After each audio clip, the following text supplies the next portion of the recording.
कुछ दिनों से प्रिया को कुछ ठीक नहीं लग रहा था। हर वक्त उसका जी मचलता रहता और सीने में भारीपन महसूस होता। एक दिन रसोई में खाना बनाते हुए प्रिया इसी बारे में अपनी एक सहेली से जिक्र कर रही थी। पता नहीं यार क्या हुआ है मुझे, कुछ दिनों से ना जी ऐसा खराब रहता है कि क्या बताऊं। आधा से ज्यादा वक्त मैं उल्टियां करती रहती हूँ और अब तो सब्जी बनाने के लिए कढ़ाई में तेल तक डाला नहीं जा रहा है मुझसे। इसकी स्मेल, छी यार, लगता है गलती से राहुल कोई एक्सपायरी तेल ले आया है। अरे तो अपनी सास को बताना। बताया तो, उनका कहना है कि मैं डिनर करने के बाद राहुल के साथ भी खाने के लिए बैठ जाती हूँ, तो इतनी गर्मी में ज्यादा खाने के कारण मुझे उल्टी आती है। जब से उल्टी की बात उन्हें बताई ना, तब से उन्होंने मेरा खाना आधा कर दिया। और अभी तेल की बात बताऊंगी तो कहेंगी काम से बचने के लिए मैं ये ड्रामा कर रही हूँ। तेरी बात सुनकर तो मुझे कुछ और ही लग रहा है। एक बार तू डॉक्टर से चेकअप तो करवा ले। आई थिंक तुम प्रेग्नेंट हो, क्योंकि जब मैं प्रेग्नेंट थी तब मुझसे भी तेल की स्मेल बर्दाश्त नहीं होती थी। अरे हाँ यार, ये तो मैंने सोचा ही नहीं। घर के काम में इतनी फंसी रहती हूँ, बच्चे के बारे में सोचने तक का भी वक्त नहीं मिलता। मैं आज ही ना टेस्टिंग किट मंगवाकर चेक करती हूँ। ऑनलाइन प्रेगनेंसी टेस्ट की किट प्रिया अपने घर मंगवा लेती है। प्रिया शर्मा का घर यही है?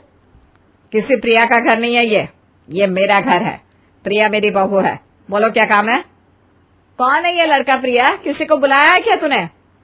वो मैंने कुछ ऑर्डर किया था मम्मी जी, वही आया होगा। दिन भर तो तुझे गैस हुई रहती है और फिर खाने को कुछ मंगवा लिया। फिर कहे कि मेरी तबीयत खराब रहती है, सीने में दर्द रहता है, मुझे डॉक्टर के पास ले चलो। इतनी गर्मी में इतना खाएगी तो सीना तो जलेगा ही ना। ममता की बात पर प्रिया कोई रिएक्शन नहीं देती और डिलीवरी बॉय से अपना पार्सल लेकर सीधा अपने कमरे में चली जाती है। 10 मिनट बाद ऑफिस जाने के लिए देर हो रही है मुझे, और ये प्रिया दरवाजा बंद करके बैठ गई। प्रिया! रोज तो ऐसा नहीं करती बहू, कहीं वो बाथरूम में बेहोश तो नहीं हो गई? जाकर देख, दरवाजा तोड़। आजकल उसकी तबीयत भी कुछ ठीक नहीं चल रही है। पिछले महीने ही तो नया दरवाजा लगा है, इतनी सी बात पर दरवाजा तोड़ देंगे क्या? आप भी ना, बाहर से खाना मंगवाया उसने, कमरे में बैठकर वही खाया होगा, सब निकाल रही होगी। मैंने पहले ही मना किया था बाहर का मत खाना, पर इनको तो लगता है मैं इनकी दुश्मन हूँ। इस मसले पर सभी अपनी अपनी टिप्पणियां दे रहे थे और तभी कमरे का दरवाजा खुलता है और शर्माती हुई प्रिया बाहर आती है। मुझे आप सबसे कुछ कहना था। अरे तो बोल देना, क्या बोलने वाली है, इतना वक्त क्यों ले रही है? तो शर्मा क्यों रही है बहू? कहीं तेरे माँ बाप ने इस उम्र में कोई खुशखबरी तो नहीं दे दी? क्या मम्मी जी, आप भी ना। मम्मी इस उम्र में खुशखबरी कैसे दे सकती है? तो और राहुल तो मुझे खुशखबरी देने नहीं वाले, इसलिए मैंने तेरी माँ का नाम लिया। इस बार ये खुशखबरी मैंने और राहुल ने ही दी है मम्मी जी। है? तुम माँ बनने वाली हो? अरे बहू बैठ। अरे विमला, जल्दी जाकर मिठाई लेकर आ, बर्तन बाद में धोना। अभी लाई माँ जी।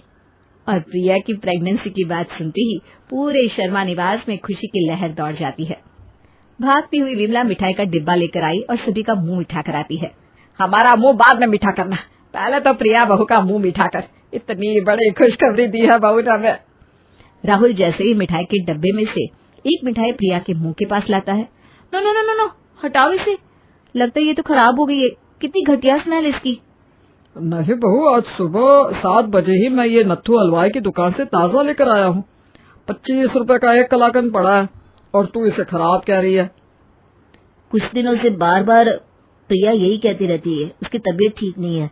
हम एक बार डॉक्टर को दिखाकर आते हैं ना पापा जी। राहुल प्रिया को डॉक्टर के पास लेकर जाता है, जहाँ डॉक्टर उन्हें बताते हैं कि प्रिया 2.5 महीने प्रेग्नेंट है। आपकी प्रेगनेंसी को 2 महीने हो गए और आपको पता भी नहीं चला? वो कुछ 1 महीने से मेरी तबीयत खराब रहती है। मतलब ये सब प्रेगनेंसी के कारण हो रहा था? जी बिल्कुल, प्रेगनेंसी के कारण कई हार्मोनल चेंजेस होते हैं बॉडी में, जिसमें होने वाली माँ के खाने की पसंद बदल जाती है। कभी उन्हें डिटर्जेंट की स्मेल अच्छी नहीं लगती तो कभी तेल की। तो अब मुझे क्या क्या करना होगा डॉक्टर जी? मैं आपको एक फिजियोथेरेपिस्ट और डाइटिशियन सजेस्ट कर देती हूँ। वो आपको बताती रहेगी कि आपको क्या खाना है, क्या एक्सरसाइज करनी है। डॉक्टर से मिलकर प्रिया अपने घर आती है, पर जैसे ही वो घर में पहला कदम रखती है उसे घी की महक आती है। छी! अब इस वक्त घी कौन निकाल रहा है? तू आ गई बहू, तेरे जाते ही मैंने घी निकालने की तैयारी शुरू कर दी थी।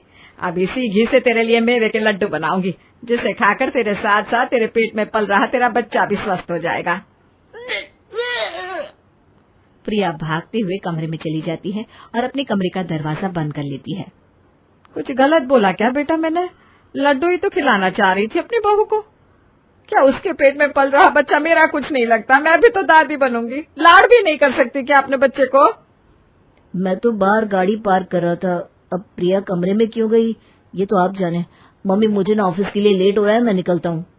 राहुल और सुरेश अपने अपने काम पर निकल जाते हैं, दोनों सास बहू को घर पर छोड़कर। हॉल में बैठी प्रिया क्राइम एपिसोड्स देख रही थी, तभी वहाँ ममता आकर उसके बगल में बैठ जाती है। ये तो क्या देख रही है बहू? खून खराबा, चोरी डकैती। आप भी देखिए ना मम्मी जी, बड़ा मजा आएगा। बहुत सस्पेंस है सीरियल में। इस लड़के ने किडनैपिंग की है एक बच्चे की, पर अब लगता है कि बच्चा इसी का है। पागल वागल हो गई है क्या तू? अपने पेट में पल रहे बच्चे को ये सब दिखाएगी तू? अरे इस हालत में तुझे रामायण देखना चाहिए, भगवान का पाठ करना चाहिए। भजन कीर्तन लगा टीवी पर, बड़ी आई क्राइम सीरियल देखने वाली। अब मुझे स्ट्रेस क्यों दे रही है मम्मी जी? डॉक्टर ने मुझे कहा है कि वही चीज करो जो करने का तुम्हारा मन करे, फिर वो कैसी भी चीज हो तुम्हारे लिए पॉजिटिव इम्पैक्ट ही देगी। बात सुन इसकी विमला, लग रहा है दुनिया में पहली बार ये माँ बनी है। आज तक तो सभी औरतें बांझ ही घूम रही थी ना। तेरे पति को मैंने ही जना है, भूल गई क्या? और इस विमला को देख, बर्तन मांजती है लोगों के घरों में। जब इसका छोटा बेटा पेट में था ना, उस वक्त भी हमारे घर में ये बर्तन ही धो रही थी। उसी वक्त इसके पेट में दर्द उठाया, बर्तन धोते धोते बच्चा पैदा करने गई अस्पताल, और 5 मिनट भी नहीं लगा, फट से बच्चा हो गया। एक हाथ में अपने बच्चे को लिए वापस ये हमारे घर आई, बर्तन पूरे धोए और फिर कहीं अपने घर लौटी। क्या हो गया इसे? मर तो नहीं गई ना? अरे दिन भर इधर उधर की स्मेल सूंघती थी, पर मजाल है कि एक बार भी जी मचले इसका। ये तो तुम लोगों ने अपने शरीर को कमजोर करके रखा है, इसीलिए तो आजकल डॉक्टर औरतों का ऑपरेशन ही कर देते हैं, क्योंकि तुम लोगों में कलेजा ही नहीं बचा। इतने सब के बाद विमला का बच्चा कमजोर पैदा हो गया क्या? एक मुक्का मारेगा ना इसका बेटा, तू अभी गिर पड़ेगी यहीं के यहीं। मैं अपने कमरे में जाती हूँ मम्मी जी। सही बात क्या तो इनका मुंह सूज जाता है। कुछ देर बाद ममता सब्जियां काट कर तैयार कर लेती है और प्रिया के कमरे में जाकर उससे कहती है, जा बहू खाने की तैयारी कर ले, मैंने तोरी काट दी है, सब्जी बना ले और रोटी बना ले, हम 2 जने ही तो हैं। इतने गर्मी में अब चावल भी क्या बनाएगी तू? तोरू की सब्जी नहीं मम्मी जी, मेरा मन तोरू वोरू खाने का नहीं है। चलो कोई ना, कभी कभी मन नहीं करता खाने का, करेले की सब्जी बना ले।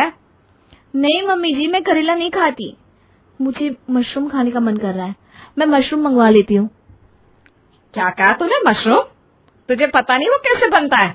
हमारे घर में मशरूम नहीं आता, हम उसे नॉनवेज मानते हैं। मशरूम नॉनवेज नहीं होता मम्मी जी, वो तो फंगस से बनता है, जैसे कई बार इडली में ईस्ट डाला जाता है। देखा है हमें कभी ईस्ट डालते हुए इडली में? हम तो हमेशा से इनो की पैकेट डालते हैं या दही खमीर के लिए, उसी से काम हो जाता है। और तूने तो शादी के बाद कभी मशरूम की बात नहीं की, आज तुझमें मशरूम खाने की इच्छा क्यों जाग रही है?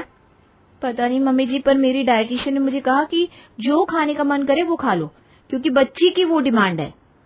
पहले तुझे तेल की स्मेल से प्रॉब्लम हो रही थी, अब तुझे घर का खाना नहीं खाना। कल को तू बोलेगी मम्मी जी मुझे मछली खानी है, क्योंकि बच्चे का मछली खाने का मन हो रहा है। तो क्या अपना धर्म भ्रष्ट करके तुझे वो खिला दे हम? हैं? शाकाहारी के घर ऐसा बच्चा आएगा? दिमाग से ये फिजूल बातें हटा दे बहू, और रसोई में जाकर तोरू की सब्जी और पराठे सेक ले। बढ़िया ही मशरूम खाने का मन कर रहा है, जैसे कि मैं तो कभी पेट से थी ही नहीं, हमारा तो मन किया ही नहीं कभी है। अरे भाई मन करता भी है तो दूध दही खाने का करता है, ये सब क्या चौंचले है? हर वक्त प्रिया का जो भी मन करता वो कुछ ऐसा होता जो ममता की पसंद के बिल्कुल खिलाफ होता। किसी तरह सांसें बंद कर प्रिया को जबरदस्ती तेल मसाले का खाना बनाना पड़ता है, और परेशान होकर हमेशा की तरह प्रिया अपनी फ्रेंड नेहा को कॉल लगाती है। कैसी सास है यार मेरी, मेरा बस चले तो मैं मम्मी के पास जाकर बैठ जाऊं, पर ये तो मुझे मायके भी नहीं जाने देती। कहती है अगर वहाँ जरा भी 19-20 हुई, तुझे अगर जुकाम भी हुआ तो फिर यहाँ वापस आने की जरूरत नहीं है, और कहीं कुछ ना हो जाए इस डर से मम्मी ने भी मुझे घर आने को मना कर दिया। 24 घंटे मेरे सर पर बैठी रहती है मम्मी जी, कैसे खाऊं मैं खुद की मर्जी का यार। तूने डॉक्टर को दिखाया? तो क्या दिखाऊं डॉक्टर को, वो तो घूम फिर कर दवाई दे रहे हैं भूख बढ़ाने की। पर मुझे ना घर का खाने का मन ही नहीं करता। तेरी सास 10 बजे तक सो जाती है ना, उसके बाद तो बाहर से खाना ऑर्डर करके खा लिया कर। पिज्जा, बर्गर, चाउमीन, मंचूरियन या जो भी तेरा मन करे। किसे ही पता चलेगा, और जो पैकेट हो उसे बाहर के बाहर फेंकवा देना राहुल जीजू से। तू सही में ना मेरी सेवियर है, हर बार मुझे बचा लेती है। Love you. रात को सभी के डिनर करने के बाद प्रिया अपनी सास के सामने बैठकर एक ग्लास दूध पीती है। घर के खाने की बात ही कुछ और है मम्मी जी, आपने बिल्कुल सच कहा था। आ गई ना अकल ठिकाने? जी मम्मी जी, देर आए दुरुस्त आए। आप लोग आराम कर लीजिए, मैं भी सोने जाती हूँ। माँ का रात को ज्यादा देर जागना बच्चे की सेहत के लिए अच्छा नहीं होता ना। और अपने सास ससुर को सोने भेजकर प्रिया भी अपने कमरे में चली जाती है। और जैसे ही प्रिया को सास का दरवाजा बंद होने की आवाज आती है, वो फौरन ऑनलाइन ऑर्डर कर पिज्जा, चाउमीन, मंचूरियन मंगवा लेती है। आराम से प्रिया, मम्मी को अगर पता चल गया ना तो प्रॉब्लम हो जाएगी। कितनी मुश्किल से मेरा पसंद का खाना आया, खाने दो ना यार। और जैसे ही प्रिया चाउमीन को मुंह लगाती है, बाहर से ममता उसके कमरे के दरवाजे पर लात मारकर उसे खोल देती है। मैं तो कभी पेट से थी ही नहीं, ये तो पहली बार माँ बनी है जो इसे ये सब उष्टंडे करने पड़ रहे। जिस तरह से अच्छी बहू बनकर तू आज डिनर करने आ गई थी, तभी मैं समझ गई थी कि दाल में कुछ तो काला है। क्या खाने नहीं देते बहू हम तुझे? क्या समझेंगे मोहल्ले वाले कि रात को खाना आ रहा है शर्मा जी के घर पर? अरे क्या क्या सोच रहे होंगे लोग। सामने से सारा खाना हटा राहुल, पिज्जा, बर्गर, यही सब खाना है इस लड़की को। छोड़िए ना मम्मी जी, खाने दीजिए ना। हाँ भाई, यही तो माँ बनी है। हम तो कभी माँ बने ही नहीं, हमने तो कभी बच्चा जना ही नहीं है। कोक सीली किसी लिए है हमारी। चलिए जी, बोलकर कोई फायदा ही नहीं है। और इस तरह 6 महीने बीत जाते हैं। एक सुबह ममता अपनी बहू को एक्सरसाइज करता देख लेती है। इतना भारी भारी डंबल्स उठा लेती है बहू, कमर नहीं अकड़ती? नहीं मम्मी जी, क्यों अकड़ेगी, मैं तो आराम से उठा लेती हूँ डंबल्स। तुम तो पूरी तरह नीचे भी बैठ जाती हो, कोई तकलीफ नहीं होती क्या बहू? ये तो मेरी ट्रेनर ने मुझे बताया था मम्मी जी, ऐसा करने से ना बच्चा हेल्दी होता है। फिर जब 2 दिन विमला नहीं आई थी तो तूने बर्तन धोने से मना क्यों कर दिया बहू? तब तो तू कह रही थी खड़े रहने से मेरे कमर में दर्द हो जाता है। वही तो बात है ना, घर में झाड़ू पोछा लगाना बच्चे के लिए जान का जोखिम हो जाता है, पर ये भारी भारी डंबल उठाना बच्चे के लिए अच्छा है। मुझे क्या है भाई, जो करना है करो, मैंने तो बोलना ही बंद कर दिया है। एक दोपहर ममता से मिलने उसकी सहेली रंभा आती है। अरे ममता, प्रिया नहीं दिख रही, कहाँ है? मायके गई है क्या आपने? नहीं ठीक ही है, पहला बच्चा तो मायके में हो वही सही है। मुंह ना खुलवा रंबा तो मेरा, ना ही इसके मायके वाले इतने अच्छे हैं और ना ही ये। सो रही है आराम से अपने कमरे में। अब तू ही बता, सुबह 10 बजे उठेगी, दोपहर में 2 बजे वापस सो जाएगी, वो भी 3-4 घंटे के लिए। इतना सोने वाली माँ का बच्चा तो आलसी ही पैदा होगा। रात रात भर फोन में घुसी रहती है और सुबह फिर आंख नहीं खुलती। फिर बच्चा भी तो वैसा ही होगा ना, दिन भर सोएगा और रात को जगाएगा। मैं तो हाथ खड़े कर दूंगी, भाई तूने किया है पैदा, तू ही संभाल। पर ये आजकल की बहुएं सुनती कहाँ है, इन्हें तो लगता है यही तेज है। हाँ, पिज्जा पिज्जा दिन भर यही सब खाती है, तब इस खाने की महक से उल्टी नहीं आती। पर अगर मैं रोटी दाल चावल बनाने को कह दूं तो सर दर्द, चक्कर, उल्टी सब चालू हो जाते हैं। ये है ना आजकल की बहुओं के उष्टंड है बस। ये तो कुछ भी नहीं है ममता, बच्चा होने तो दे। मेरी बहू का देख बेटा साल भर का हो गया है, कहती है मैं उसे ना नमक दूंगी ना चीनी दूंगी। अरे भाई, कौन सा तेरा बेटा कोई राजा धीरज पैदा हो गया? हमारे जमाने में तो राजाओं को भी चीनी और नमक देते थे। ये सब ना आजकल टीवी के कारण हो रहा है। ये रील देख देख कर ना जाने खुद कौन सी कलेक्टर नहीं समझने लगती है सबकी सब। हम माँ नहीं बने थे क्या? और इनसे तो मजबूती बच्चे पैदा किए हैं हमने। ये सारी बातें अपने कमरे में बैठी प्रिया सुन रही थी। तो सब बात हुआ, अब कुछ आपके जमाने का भी कर देती हूँ मम्मी जी। हॉल में आकर सीधा प्रिया हॉल की एसी बंद कर देती है। ये ऐसे क्यों बंद कर दी बहू?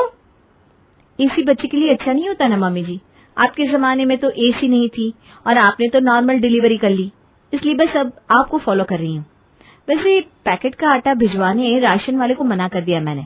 मैं और आप मिलकर चक्की में आटा पीस लेंगे। सही रहेगा ना मम्मी जी? उससे बच्चे में और मजबूती आएगी और आपकी भी हड्डियां खुल जाएगी।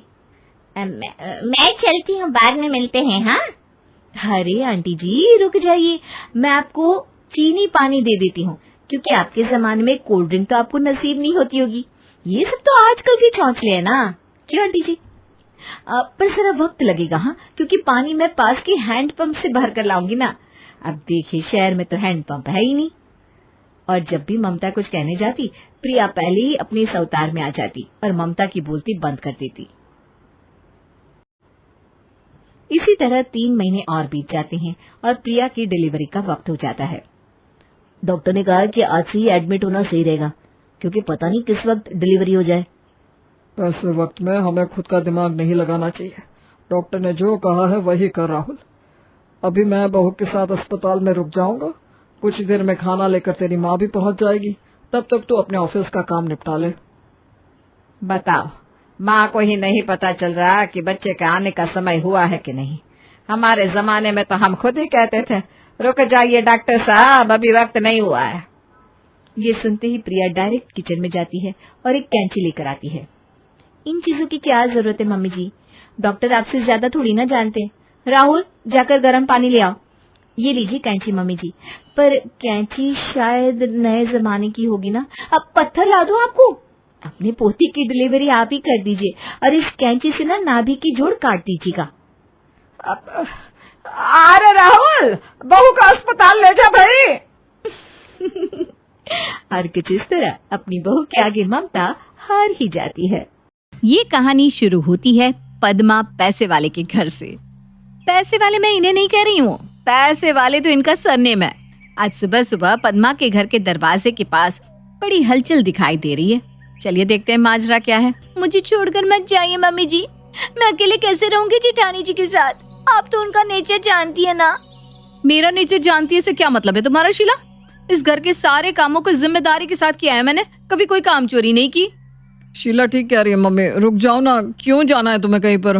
मुझे अकेले इसके साथ छोड़कर मत जाओ। मैं अगर नहीं गई ना बेटा, तो तेरे मामा मामी का रिश्ता टूट जाएगा।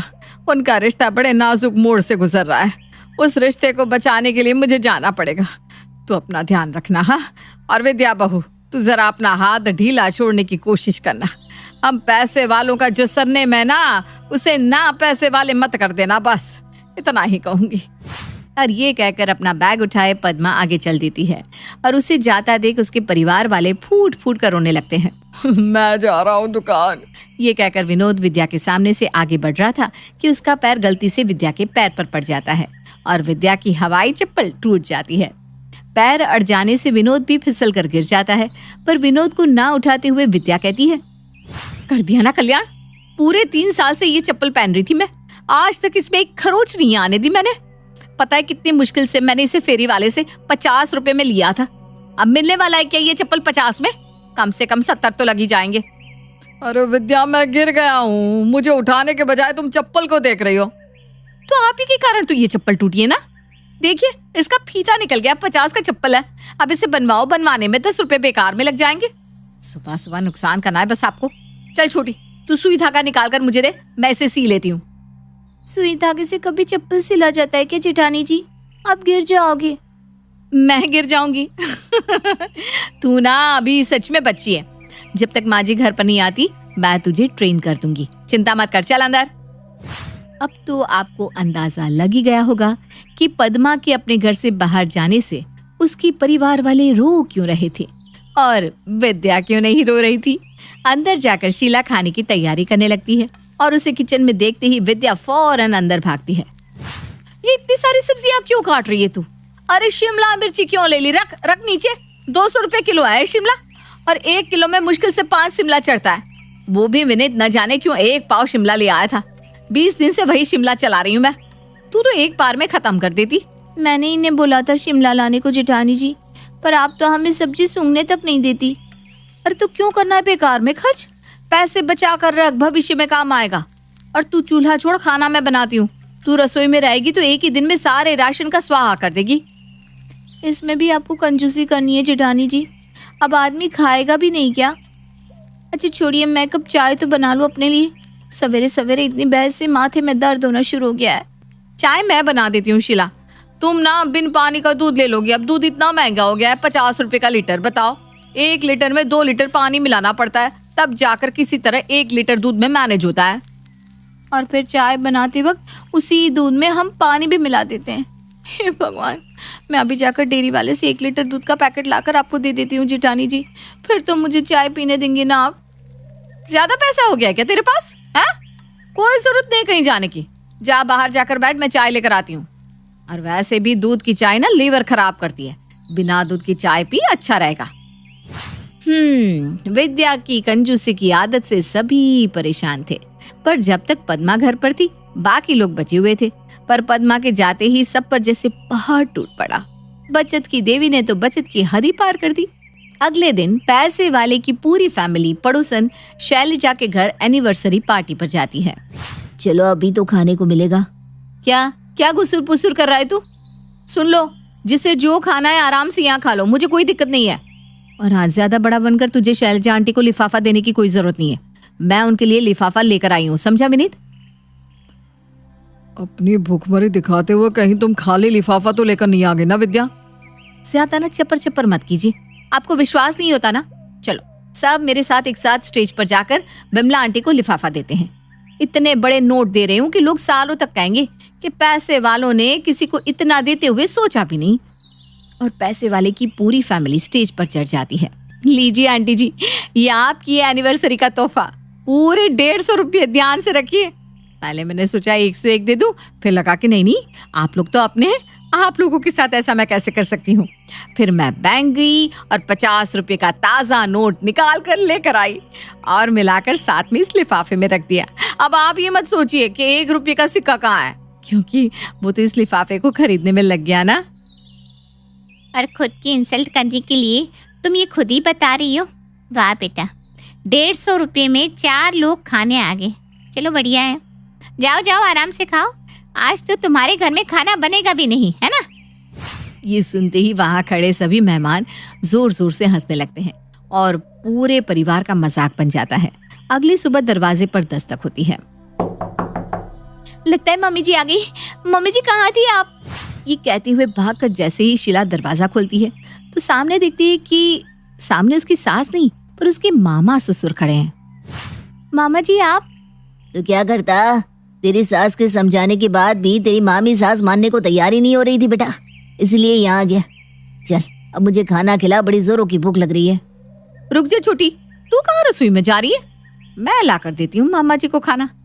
बैठिए ना मामा जी। अच्छे से खाना डालना बहू, तेरी सास ने मुझे बताया कि खर्चे के मामले में हाथ जरा कड़क है तेरा। हाँ बेफिक्र रहिए मामा जी, ऐसा भर भर के खाना खिलाऊंगी कि आप भी मान जाएंगे मुझे। विद्या किचन में जाती है और प्लेट में 2 सब्जी और 4 पराठे लेकर आती है। तू तो सही में दिल से खाना परोस कर लाई है बहू। और जैसे ही अरविंद पराठे का एक टुकड़ा तोड़ता है, विद्या बोल उठती है, वो तो अच्छा है कि आप महीने के बीच में आए हैं मामा जी, वरना महीने के अंत में कहाँ आटा मिलता है हमारे यहाँ। क्या? तो तुम लोग क्या खाते हो? बस किसी तरह भगवान दिन पार करवा रहा है मामा जी। भूखी उठती जरूर हूँ पर सोती नहीं। क्यों छोटी? इसके पहले कि आपके सामने से ये थाली चली जाए, आप खाना खा लीजिए मामा जी।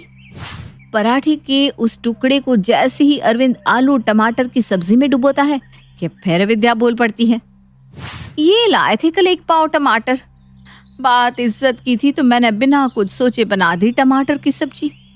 आपके लिए एक पूरा का पूरा टमाटर आपकी ही सब्जी बनाने में चला गया, पर क्या कर सकते हैं, अपनों के लिए इतना तो खर्च करना ही पड़ता, वरना मम्मी जी बड़ी नाराज हो जाती ना मुझसे। ये सुनते ही अरविंद अपने पराठे के टुकड़े को आलू टमाटर की सब्जी से निकालकर शिमला प्याज की सब्जी की ओर बढ़ने लगता है। विनीत ले आया था शिमला मिर्च, वरना कौन खाता है शिमला, बताइए आप ही। पहले के जमाने में शिमला मिर्च कोई खाता था क्या? बस ये आलू प्याज और 1-2 सब्जी। हाँ आजकल ना ये सब जबरदस्ती की नौटंकी है। 200 रुपए की किलो है भाई, कोई खाए तो खाए कैसे, खाने वाले को ये हैजा हो जाए। 20 दिन से इसे सोने की तरह इस्तेमाल कर रही हूँ मैं। पर आप आए तो बिना सोचे समझे शिमला मिर्च की सब्जी बना दी। देख ले छुट्टी, अब अगर मम्मी जी कहेंगी कि मेरे भाई का ध्यान नहीं रखा तुम लोगों ने, तो तू सबूत है। हाँ 20 दिन पुरानी सब्जी है ये बहू। तो हम कोई शाही घराने के तो है नहीं ना मामा जी कि रोज रोज ताजी ताजी सब्जियां मंगवाए। इसी कंजूसी के कारण तेरी मामी सास और मुझ में कलेश चलता है। उसका घर इसीलिए तो छोड़ आया मैं। सोचा था यहाँ शांति मिलेगी, पर तू तो तेरी मामी सास से भी 2 कदम आगे निकली। मैं जा रहा हूँ वापस अपने घर, तुझे तेरा घर मुबारक।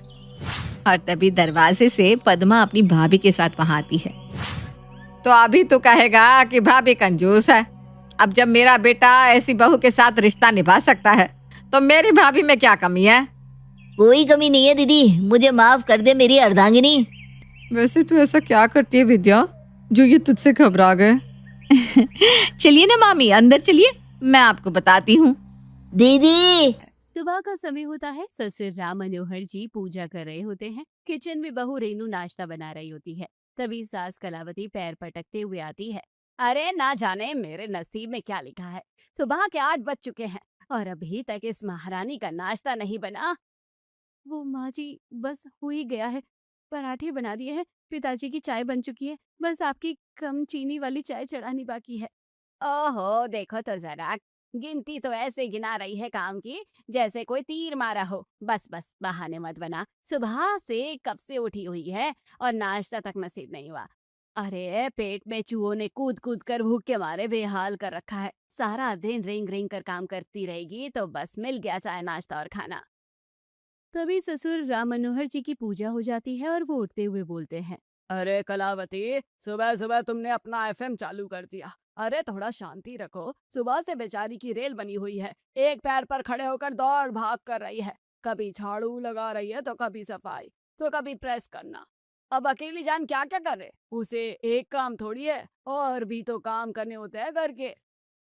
ये लो आ गए अपनी लाडली बहू की वकालत करने। अरे सुबह से नाश्ता तक नसीब नहीं हुआ है, उसकी तो किसी को चिंता नहीं है।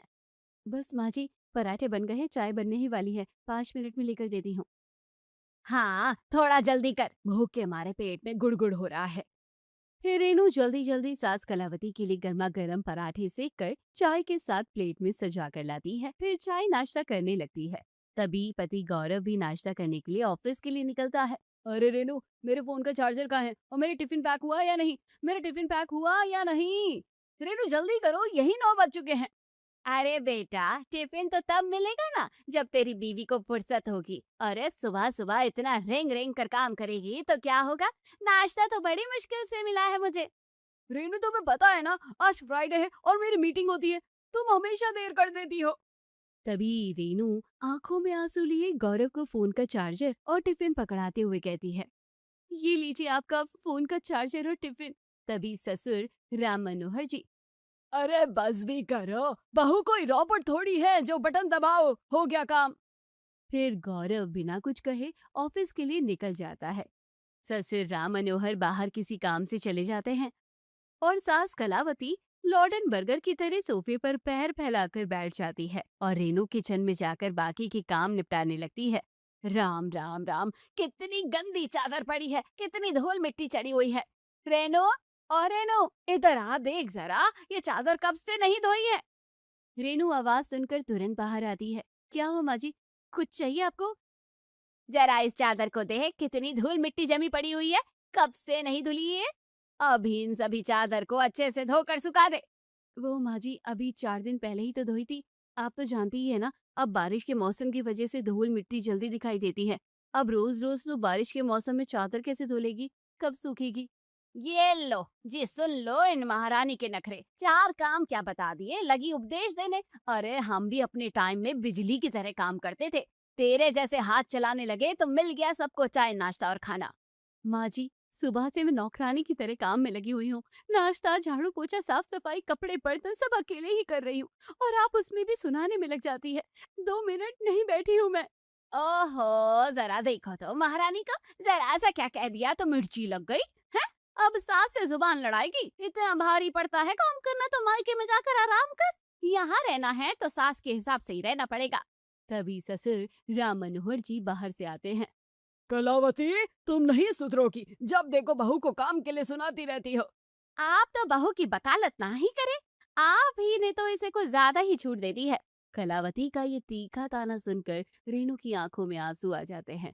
वो बिना कुछ बोले चादर धोकर छत पर सुखाने के बाद घर के बाकी के बचे हुए काम निपटा कर हटती है तो दोपहर के खाने का समय हो जाता है। फिर दोपहर को रेनू खाने की तैयारी में लग जाती है। फिर खाना बन जाने के बाद सभी घर वालों को वो टेबल पर परोसती है।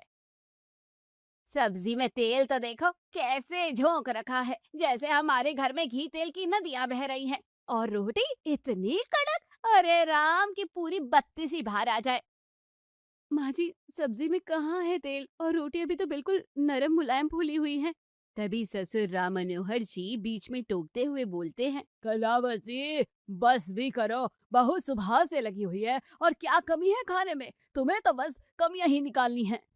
तुम तो बस चुप ही रहो, आ गए बहू की वकालत करने। अरे मैं क्या पागल हूँ जो यूं ही चिल्लाती रहती हूँ। बात को आगे बढ़ता देख ससुर राम मनोहर जी चुप हो जाते हैं।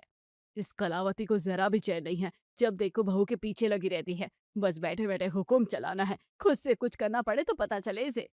सभी के खाने के बाद रेनू सभी के गंदे बर्तन उठाकर किचन में ले जाकर सिंक में रखती है और साफ करती है। उधर सभी खाना खाने के बाद सोफे पर बैठकर टीवी देखने लगते हैं।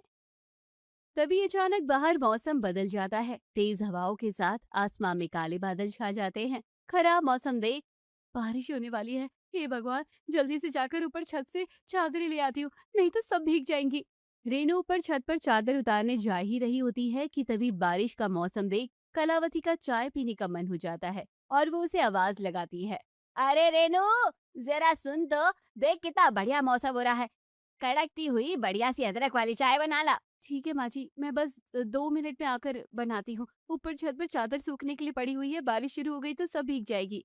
अरे चाय बनाने में कौन सा घंटों लगने हैं और कपड़े कौन सा भागे जा रहे हैं। पहले चाय बनाकर दे जाएगी तो कौन सा पहाड़ टूट जाएगा। माँ जी, बारिश का भरोसा नहीं है कब शुरू हो जाएगी। पहले मैं चादर उतार लाती हूँ, फिर आकर चाय बनाती हूँ। रेनू जल्दी से ऊपर छत से जाकर चादर उतार कर लाने के बाद सीधा किचन में जाकर अदरक कूट कर बढ़िया सी चाय बनाती है। उधर हॉल में ससुर मनोहर, सास कलावती बैठे होते हैं। चाय बन जाने के बाद रेनू मुस्कुराते हुए जाकर उन्हें चाय का कप पकड़ाती है। ये लीजिए माँ जी, पिताजी आपकी गर्मा गर्म अदरक वाली कड़क चाय। ला, ले जा अपनी कड़क चाय, वापस रसोई में रख दे। मुझे नहीं पीनी तेरी अदरक वाली कड़क चाय। पर माँ क्यों? अभी तो आपने ही चाय लाने के लिए बोला था। जब मांगी तब तो सिलाई नहीं गई। अब मेरा मूड नहीं है ऐसी चाय का।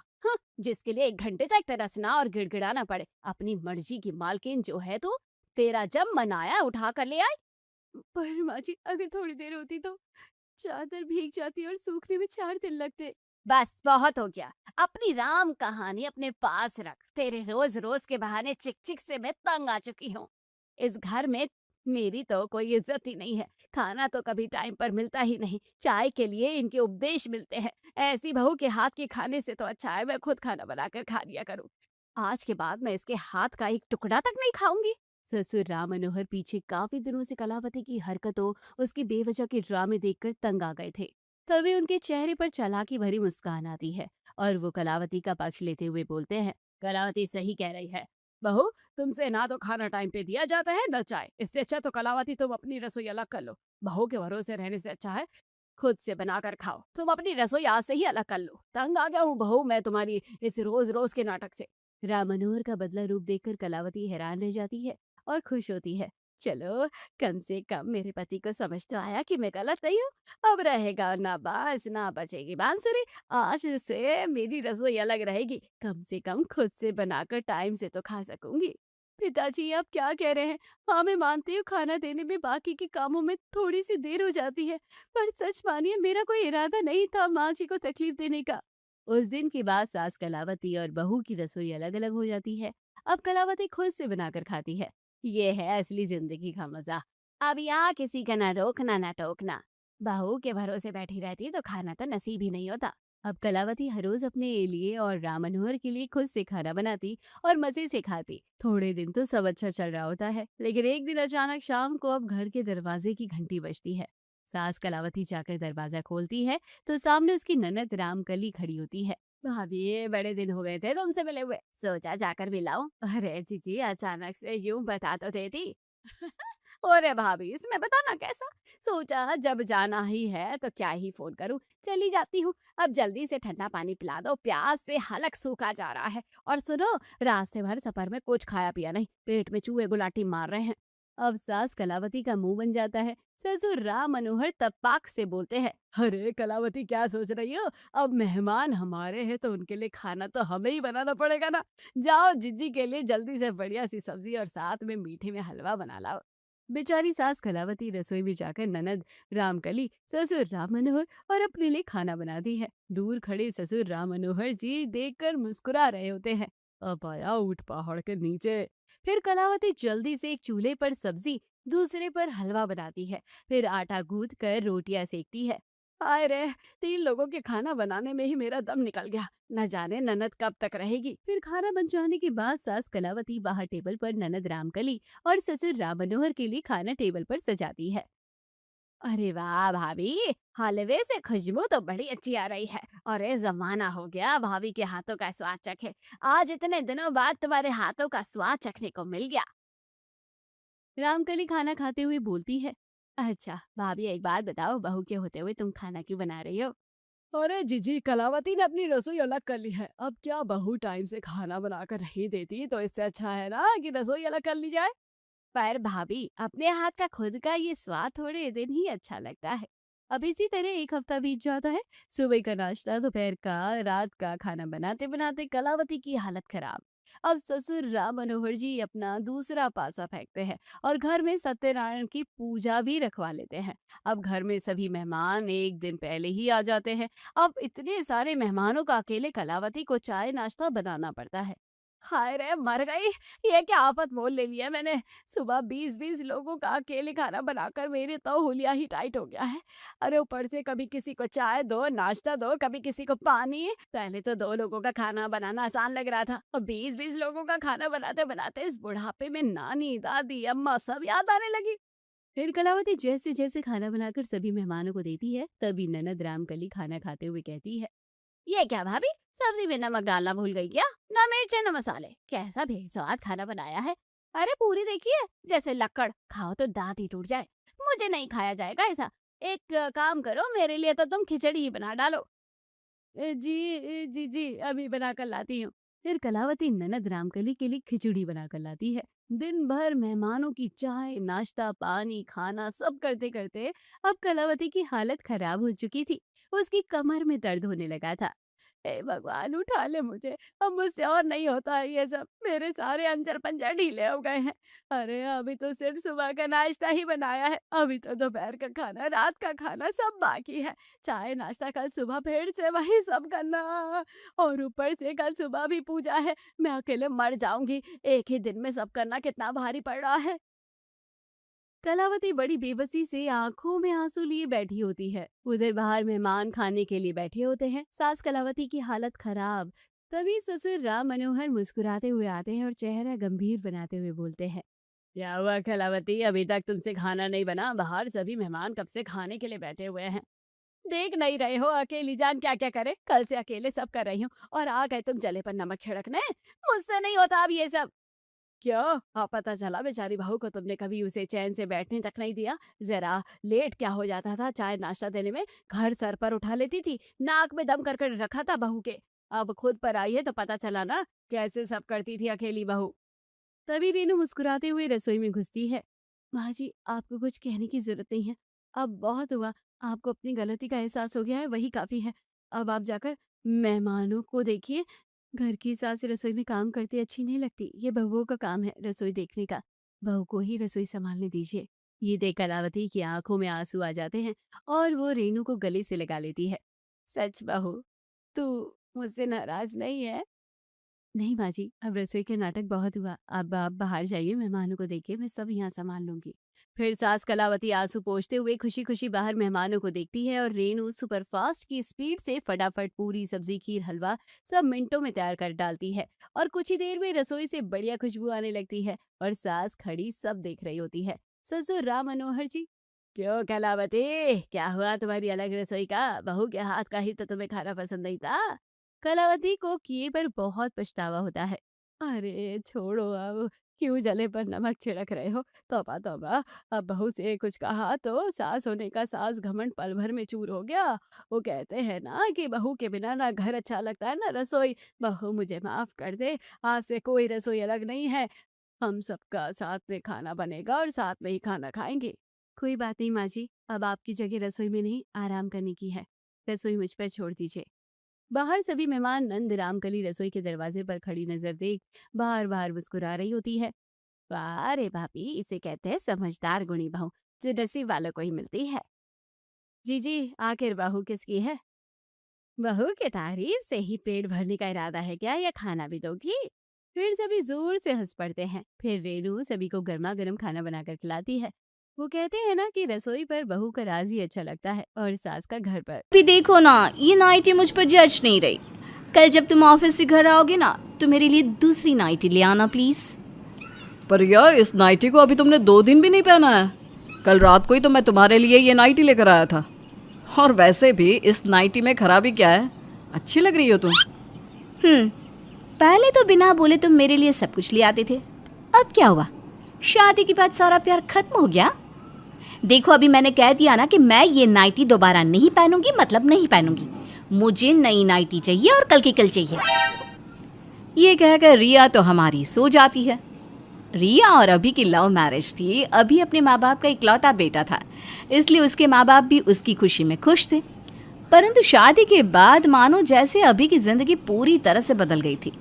रिया की बढ़ती डिमांड से धीरे धीरे अभी की माँ शकुंतला और पिता संतोष दोनों परेशान हो रहे थे, और अब तो कहीं ना कहीं अभी भी परेशान हो रहा था। ऐसे ही अगली सुबह, ये क्या, आज भी नाश्ते में चाय पराठे? माँ जी, मैंने आपको कहा था ना कि आप टोस्टर ले आओ। मुझे सुबह सुबह टोस्ट और चाय पीने की आदत है, ना कि पराठे खाने की। बहू, तेरे ससुर ने टोस्टर मशीन सही करवाने के लिए दे दी है। बस 1-2 दिन में वो ले आएंगे, तब तक चाय पराठे से ही काम चला ले बेटा। आप सब कितने कंजूस हो। आखिर कब तक वो पुराना टोस्टर चलाते रहोगे? अरे ज्यादा महंगा नहीं आता। और मैं ये चाय पराठे बिल्कुल भी नहीं खा सकती, इसलिए अभी के अभी टोस्टर ले आओ, मैं टोस्ट ही खाऊंगी। एक बार फिर से रिया अपनी फरमाइश देकर वहां से चली जाती है। क्योंकि सुबह से रिया ने कुछ नहीं खाया था, इसलिए ना चाहते हुए भी संतोष दुकान से नया टोस्टर लेकर आता है और शकुंतला अपनी बहू को टोस्ट बना कर देती है। पूरा दिन इसी तरह से बीत जाता है, पर रिया अपने कमरे से बाहर नहीं निकलती। दोपहर को अपनी अलमारी भर के कपड़े लाकर अपनी सास को देती है और कहती है, माँ जी, आपको नहीं पता, पर मेरे घर पर मशीन थी तो हम कपड़े उसी में धोया करते थे। इस घर में तो एक वॉशिंग मशीन भी नहीं है। मेरे ये सारे कपड़े गंदे हो गए हैं, इसलिए आप एक काम कीजिए, आज आप मेरे कपड़े धो दीजिएगा। बहू, मैं इतने सारे कपड़े अकेले कैसे धोऊंगी? चल आजा, तू भी मेरी मदद करवा दे। माँ जी, लगता है आपने सही में सुना नहीं। मैं कपड़े हाथ से नहीं धो सकती। अगर आप चाहती हैं कि मैं अपने कपड़े धोऊं तो वॉशिंग मशीन ले आइए। घर में वॉशिंग मशीन आ जाएगा तो शायद मैं कपड़े धोने के बारे में सोच भी लूं। रिया अपने सारे गंदे कपड़े शकुंतला को देकर कमरे में चली जाती है। अब कुछ दिन यूं ही बीत जाते हैं। रिया की डिमांड तो बढ़ती ही जाती है। ऐसे ही एक दिन काफ़ी ज़्यादा गर्मी होती है और रिया अपने लिए शॉपिंग करके घर आती है, पसीने से तरबतर। जब वो घर में आती है तो उसे और भी ज़्यादा गर्मी लग रही होती है। इतनी गर्मी रिया से बर्दाश्त नहीं होती और वो तेज़ आवाज़ में कहती है, उफ़ो, लगता है आज मैं मर ही जाऊंगी। कितनी गर्मी हो रही है। बेकारी मैंने इस गरीब इंसान से शादी कर ली। इसके घर में तो एक एसी तक नहीं है। बाजी, बाजी। इस तरह रिया अपनी सास को आवाज़ देती है। रिया की आवाज़ सुनकर शकुंतला जी किचन से बाहर निकलती हैं और कहती हैं, क्या हुआ बहू? क्या हुआ? आपको दिख नहीं रहा कितनी ज्यादा गर्मी हो रही है? मुझे समझ में नहीं आता कि मेरे बोलने पर ही घर में सारी चीजें क्यों आती है। आखिर इस घर में एसी कब लगेगा? बहू तो जानती है ना, तेरे ससुर का काम छूट चुका है। अभी अकेला ही इस घर को चला रहा है। बहू, अभी हाथ थोड़े टाइट है, थोड़ा समय दे दे, एसी भी लग जाएगा। लगता है जब मैं मर जाऊंगी ना गर्मी से, तब इस घर में लगेगा एसी। अरे नाना बहू, ऐसा क्यों बोल रही है? अरे तू जो कहती है, तेरी हर इच्छा हम पूरी तो करते हैं, पर थोड़ी हमारी भी दिक्कत समझाकर। हम मिडिल क्लास फैमिली है, आखिर इतना पैसा हम कहाँ से लाएंगे। शकुंतला की ये बात सुनकर रिया ड्रामा करना शुरू कर देती है। छोटी सी बात के लिए वो अपनी माँ को ससुराल बुला लेती है। अब रिया की माँ रिया के ससुराल वालों से कहती हैं, बड़े ही नाजों से पाला है मैंने अपनी बेटी को, और आप लोग इसकी छोटी सी ख्वाहिश भी पूरी नहीं कर सकते। मेरी बेटी अकेली आपके घर को संभाल रही है कि नहीं? हैं? फिर भी आप लोग मेरी बेटी में ही कमियां निकाल रहे हैं। कभी कभी तो मुझे लगता है कि मैंने गलती की अपनी बेटी की लव मैरिज करवा कर। अपनी सास की ये बात सुनकर अभी को बहुत गुस्सा आता है और कहता है, माँ जी माफ़ कीजिएगा, पर गलती आपने नहीं की, मैंने करी इससे प्यार करके, इससे शादी करके। अरे जब से हमारी शादी हुई है तब से इसकी डिमांड बढ़ती जा रही है, बढ़ती जा रही है। इसकी डिमांड पूरी करते करते थक चुका हूँ मैं। माँ ने क्या गलत बोला? सही तो कहा। हम मिडिल क्लास से हैं, हमारे पास इतने पैसे नहीं है कि वो जो कहे जब कहे पूरा हो जाए। अब बात काफ़ी हद तक बढ़ जाती है, पर शकुंतला नहीं चाहती थी कि उसके घर की बात बाहर जाए, इसलिए वो माफ़ी मांग कर बात को रफा दफा कर देती है। अब इसी तरह से कुछ दिन बीत जाते हैं और रिया हर छोटी छोटी बात पर अपने मायके वालों को बुलाकर घर में ड्रामे करने लगती। ऐसे ही एक दिन, बस बहुत हो गया, कुछ दिनों में मेरे बुआ की लड़की की शादी है और मैं अपने मायके जा रही हूँ।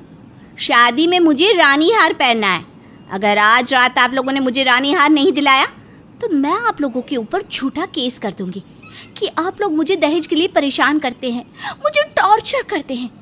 मेरे पास प्रूफ भी है। मैंने अपनी एक डायरी बनाई है जिसमें मैंने साफ साफ लिखा है कि आप लोग मुझे खाने को नहीं देते, मेरे मायके जाने नहीं देते, और मेरे माँ बाप ने दहेज का जो भी सामान दिया था वो सब आपने रख लिया, ऊपर से मुझे और दहेज के लिए परेशान करते हैं। रिया, तुम्हें अपने मायके जाना है तो जाओ, पर अब मेरी इतनी औकात नहीं कि मैं तुम्हारी ख्वाहिशों को पूरा कर सकूं। रही बात झूठे केस की, तो तुम शौक से मुझे दहेज के झूठे केस में अंदर करवा सकती हो, क्योंकि जब तहकीकात होगी ना तो तुम ही फंसोगी, क्योंकि मैं और मेरी माँ निर्दोष है। अभी बेटा तू क्या कह रहा है? अगर बहू ने गुस्से में आकर सच में केस कर दिया तो तेरी जिंदगी बर्बाद हो जाएगी। देख, बहू के मायके वाले समझदार हैं, हमें उन्हें यहाँ बुलाकर शांति से बैठकर बात करनी चाहिए। शकुंतला के समझाने पर अभी मान जाता है और शकुंतला रिया की माँ को घर बुलाती है। पर जब रिया की माँ घर आती है तो वो भी रिया की ही तरह अभी और उसके माता पिता को धमकी देने लगती है। अरे क्या गलत कह रही है मेरी बेटी? हैं? मेरी बेटी बिल्कुल सही है। और रही बात तुम लोगों की, तो तुम जैसे न जाने कितनों को मैं और मेरी बेटी बेवकूफ़ बना चुके हैं। अरे तुझसे पहले भी मेरी बेटी की 2 शादी हो चुकी है, वो भी लव मैरिज, और इसी तरह से हमने उनसे खूब पैसे लूटे और बाद में उनके ऊपर झूठा दहेज का आरोप लगा दिया। बेचारे आज तक जेल में बैठकर चक्की पीस रहे हैं। अगर तुम चाहते हो कि तुम्हारे साथ ऐसा कुछ ना हो तो मेरी और मेरी बेटी की डिमांड पूरी करते जाओ। ओह, तो दोनों माँ बेटियाँ मिली हुई हैं। वैसे बहुत अच्छा प्लान बनाया आप दोनों ने, पर मैं आप दोनों से एक सवाल करना चाहता हूँ। अगर हम आपकी सारी डिमांड पूरी करते रहेंगे तो बदले में हमें क्या मिलेगा? जेल। जैसे आपने मुझसे पहले और 2 बेगुनाह लोगों को फंसाया है, वैसे ही आप दोनों माँ बेटी हमारे साथ भी करोगी? मुझे तो पहले ही शक था कि रिया अपने मायके वालों से मिली हुई है, इसलिए आप दोनों को जो करना है करो, पर मैं अब आप लोगों को ना तो पैसे दे सकता हूँ और ना ही डिमांड पूरी कर सकता हूँ। अभी रिया और उसकी माँ की खोखली धमकियों से नहीं डरता, और जब रिया अभी और उसकी फैमिली के ऊपर झूठा केस दर्ज कराती है तो अभी एक रिकॉर्डिंग सुनाता है जिसमें रिया की माँ अभी और उसकी फैमिली को धमकी दे रही थी। फिर क्या था, रिया और उसकी माँ का किया उनके ही ऊपर उल्टा पड़ जाता है, और इस तरह से अभी और उसकी फैमिली दहेज के झूठे आरोप से बच जाती है। तो वहीं रिया और उसकी माँ को उसके किए की सज़ा मिलती है।